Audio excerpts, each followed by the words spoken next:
Hello everyone, hope you all are doing well. So इसके पहली class में हमने सिंपल इंटरेस्ट और कंपाउंड इंटरेस्ट के बारे में एक ओवरव्यू ले लिया था कि what is the simple interest and compound interest is all about. So जो बेसिक डिफरेंसेस है दोनों में आज देख लेते हैं और कुछ क्वेश्चंस ट्राई करेंगे सॉल्व करने का, and I will give you the homework in the ERP section. So first point है, देखिए, in simple interest for all the years is same. ठीक है, हमको पता था कि जो इंटरेस्ट का अमाउंट होगा वो हर साल सेम होगा, वो कभी भी डिफ़र नहीं कर सकता। But in case of compound interest, जो इंटरेस्ट का अमाउंट होगा वो डिफ़र करेगा, या यूँ कहें कि हर साल जो है इंटरेस्ट आपका बढ़ता जाएगा। Second point, SI is smaller than CI। ठीक है, मानते हैं। And compound interest CI is larger than SI। कहने का मतलब ये है कि हमेशा जो सिंपल इंटरेस्ट होगा वो कंपाउंड इंटरेस्ट से कम होगा। क्यों? क्योंकि कंपाउंड इंटरेस्ट में हमको इंटरेस्ट के ऊपर इंटरेस्ट मिलता है, we are getting more interest, या फिर we are getting addition in interest. और लेकिन एक चीज़ यहाँ पे है कि पहले साल के लिए सिंपल इंटरेस्ट और कंपाउंड इंटरेस्ट दोनों बराबर होंगे। क्यों? क्योंकि पहले साल के लिए कंपाउंड इंटरेस्ट जो होगा वो सिंपल इंटरेस्ट के ही बराबर होगा, या फिर सिंपल इंटरेस्ट को ही हम कंपाउंड इंटरेस्ट भी मान सकते हैं पहले साल के लिए। लेकिन दूसरे साल से कंपाउंड इंटरेस्ट हमेशा बढ़ता जाएगा और सिंपल इंटरेस्ट हमेशा कंपाउंड इंटरेस्ट से कम रहेगा। फॉर्मूला क्या कहता है, सबको पता है आपको। सिंपल इंटरेस्ट का फॉर्मूला कहता है PRT/100, principal into rate into time. और इसका कंपाउंड इंटरेस्ट का फॉर्मूला क्या है, P1 + R/100 to the power n। n मतलब time period, P is for principal, R is for rate. ठीक है, यहाँ पे पावर के फॉर्म में दिखाया गया है। मतलब क्या है कि there is a concept of compounding. ठीक है, हर साल जो है इंटरेस्ट के ऊपर इंटरेस्ट लग रहा है, यानी एक्सपोनेंशियल फॉर्म में जो होगा पैसा आपका बढ़ता जाएगा। Last point says interest is on principal amount only. ठीक है, सिर्फ और सिर्फ जो इंटरेस्ट मिलेगा आपको वो प्रिंसिपल पे ही इंटरेस्ट मिलेगा। लेकिन कंपाउंड इंटरेस्ट के केस में क्या होता है कि interest is on previous interest amount as well as the principal amount. हमने पहले पढ़ा भी था इसको प्रीवियस लेक्चर में कि जो भी आपका अमाउंट होगा साल के एंड में, प्रिंसिपल प्लस इंटरेस्ट का जो भी अमाउंट होगा उसके ऊपर फिर आपको अगले साल इंटरेस्ट मिलेगा, और फिर again principal plus interest add होने के बाद अगले साल में फिर उसके ऊपर नेक्स्ट ईयर के लिए आपको इंटरेस्ट मिलेगा। ठीक है, now we will solve some questions. आइए देख लेते हैं, कुछ क्वेश्चंस ट्राई करते हैं लगाने का। A man took a loan from the bank at the rate of 12% simple interest. साधारण ब्याज पे 12% के तौर पे लोन लिया गया है। After 3 years he had to pay 5400 interest only for the period. 3 साल के बाद जो है वो इंटरेस्ट पे कर रहा है 5400 रुपये। The principal amount borrowed by him. ठीक है, सिंपल है। ठीक, करना क्या है, आपको प्रिंसिपल निकालना है। ठीक, और 3 साल में जो उसने ब्याज दिया है, जो उसने इंटरेस्ट दिया है, वो है दे रखा है आपको, that is 5400। Just a second, I will try to show you.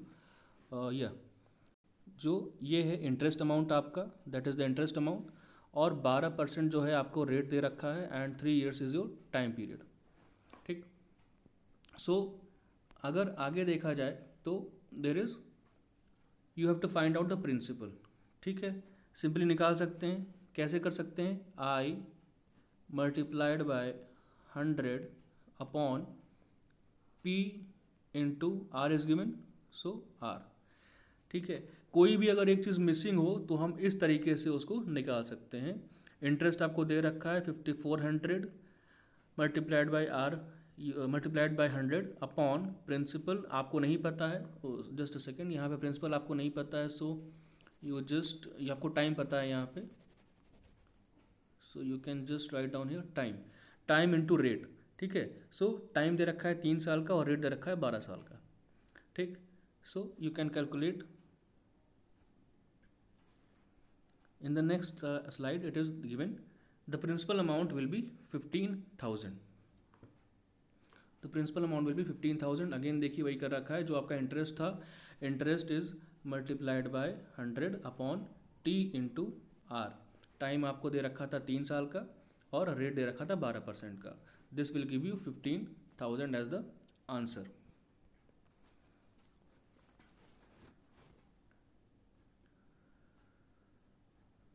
Next question, try to solve it.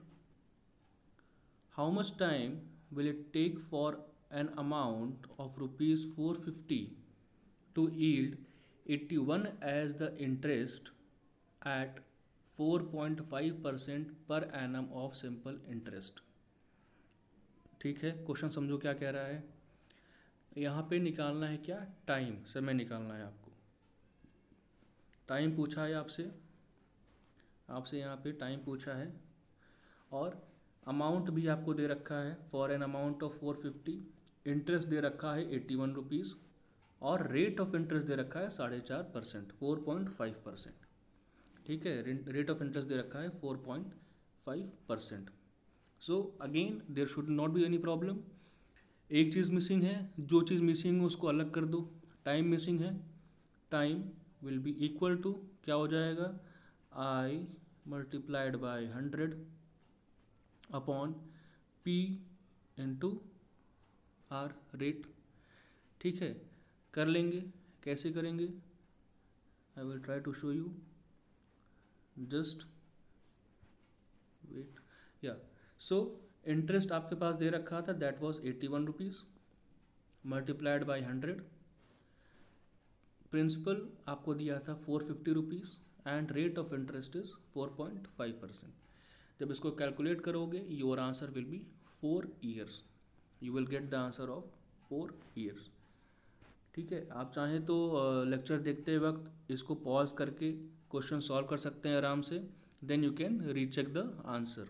और बाकी प्रैक्टिस के लिए मैं और भी क्वेश्चंस आपको दे दूंगा अरेंज करके, इधर इन द व्हाट्सएप ग्रुप और on the ERP itself. Now the next question, ये क्वेश्चन थोड़ा सा डिफरेंट है, समझना इसको ध्यान से। यहाँ पे सिंपल इंटरेस्ट लग रहा है, ठीक, और कह रहे हैं कि a sum of money at simple interest amounts to rupees 815 in 3 years. 3 साल में वो पैसा जो है 815 रुपये हो जाता है। एंड 854 इन 4 ईयर्स, 4 साल में वो पैसा जो है 854 रुपये हो जाता है। ठीक है, सो यहाँ पे बता रहे हैं, यहाँ पे आपको निकालना है द सम मतलब कि प्रिंसिपल, जो प्रिंसिपल था आपको वो निकालना है। ठीक, समझो यहाँ पे कैसे सॉल्व करोगे इसको। 3 साल में वो पैसा कितना हो रहा है, 815। ठीक है, और 4 साल में वो कितना हो रहा है, 854। ठीक है, 4 साल में that amount is going to be 854। तो हम चाहें तो यहाँ से 1 साल का डिफरेंस निकाल सकते हैं। ठीक है, 4 - 3 विल बी 1। 1 साल में वो पैसा कितना जाएगा, 854 माइनस, जस्ट इसको आप ऐसे लिख लीजिए, जस्ट अ सेकेंड। 4 ईयर्स में आपको अमाउंट जो है वो मिला है 854 का, और 3 साल में वो अमाउंट मिला है आपको 819 का। ठीक, इसका जब डिफरेंस निकालोगे, so that will be around 39 rupees. ठीक है,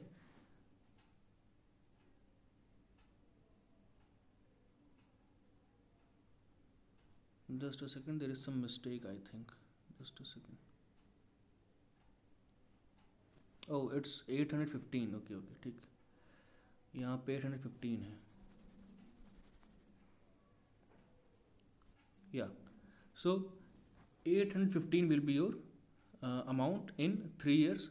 सो 1 साल में जो आपके पास डिफरेंस आया है वो है 39 रुपीज़ का। मतलब 1 साल में सिंपल इंटरेस्ट जो है 39 का आपको मिल रहा है, 39 रुपीज़ का 1 साल में इंटरेस्ट मिल रहा है। अब इस केस में कहने का मतलब ये है कि जो पैसा आपके पास ये हुआ है 3 साल में 815 रुपीज़, मतलब ये क्या है, this 815 is principal plus interest, मतलब ये टोटल अमाउंट है यहाँ पे। ठीक है, 3 साल में ये जो अमाउंट है आपका, इसमें प्रिंसिपल और इंटरेस्ट दोनों जुड़ा हुआ है, ठीक है, ध्यान समझना इसको। तो जब प्रिंसिपल और इंटरेस्ट दोनों जुड़े हैं यहाँ पे, और हमको पता है कि एक साल में 39 रुपीज़ इंटरेस्ट लग रहा है, ठीक। सो 3 साल में कितना इंटरेस्ट लगा होगा, 3 साल में कितना इंटरेस्ट लगा होगा, 39 multiplied by 3, that will give you I think 117, yes, that will give you 117 rupees, 117 rupees, ठीक है। सो इतना आपको इंटरेस्ट जो है लगा है 3 साल में, ठीक। और आपसे क्या पूछ रहा है, प्रिंसिपल पूछ रहा है। सिंपल है, कैसे निकाल लेंगे, 815 माइनस 117, ये क्या है, 3 साल में जो आपका इंटरेस्ट लगा है, ठीक है, 3 साल में जो इंटरेस्ट लगा है, that will give you 8 and this will give you 9 and this will give you 6, that will be 698 rupees, ठीक है। 698 रुपीज़ जो होगा, this will be your principal amount, the original principal amount, यानी जो पहले साल में आपने इन्वेस्ट किया होगा, ठीक है। आई होप ये क्लियर हुआ होगा क्वेश्चन। अगर नहीं क्लियर हुआ है, I will again try to explain you with the help of the solution. Yes, ये देखिए क्या था यहाँ पे, जो आपका ये अमाउंट था, it was in 4 years and 815 was in the 3 years, ठीक है। 4 साल में इतना अमाउंट पहुंच रहा था और 3 साल में इतना अमाउंट हमको मिल रहा था, दोनों का डिफरेंस ले लिया है, हमको मिल गया है 1 साल का simple interest, that is 39 rupees, ठीक। अब जो 3 साल में हमको ये पैसा मिला है 815, इसमें प्रिंसिपल का अमाउंट भी है और इंटरेस्ट का अमाउंट भी है, ठीक है। और सिंपल इंटरेस्ट है, इसका मतलब क्या है कि हर साल में इंटरेस्ट जो होगा बराबर लगा होगा, इंटरेस्ट कभी चेंज तो होता नहीं है सिंपल इंटरेस्ट के केस में, ठीक है। सो हर साल में इंटरेस्ट बराबर लगा होगा। सिंपली हम क्या करेंगे, अगर 1 साल का इंटरेस्ट 39 रुपीज़ है तो 3 साल कितना हो जाएगा, 117 रुपीज़, और 3 साल के बाद अमाउंट कितना हमारे पास आ रहा है, 815 रुपीज़, ठीक। 3 साल के बाद हमको मिल रहा है अमाउंट 815 रुपीज़ का, और हमको पता है कि amount is always principal plus interest. हमें निकालना क्या है, we have to find out the principal, we have to find out the principal. So principal will be equal to amount minus interest, वही किया हमने, 815 माइनस 117 विल गिव यू 698 रुपीज़, ठीक है, विल गिव यू 698 रुपीज़। ये question थोड़ा सा you can not call it tricky, but अच्छा क्वेश्चन है, ठीक है, थोड़ा सा दिमाग लगाना पड़ेगा, you can just solve it out. और बाकी हम इसके और भी वेरिएशंस करेंगे क्वेश्चंस के, just a second. So students, that's all for today. मैं आपको क्वेश्चंस दे दूंगा ऑन द ERP, और व्हाट्सएप में भी मैं I will try to send you the PDF for some questions of simple interest, try to solve them. अगर नहीं आता है so you can just ask me in the comment section और in the WhatsApp group. So for the time being, thank you, keep practising.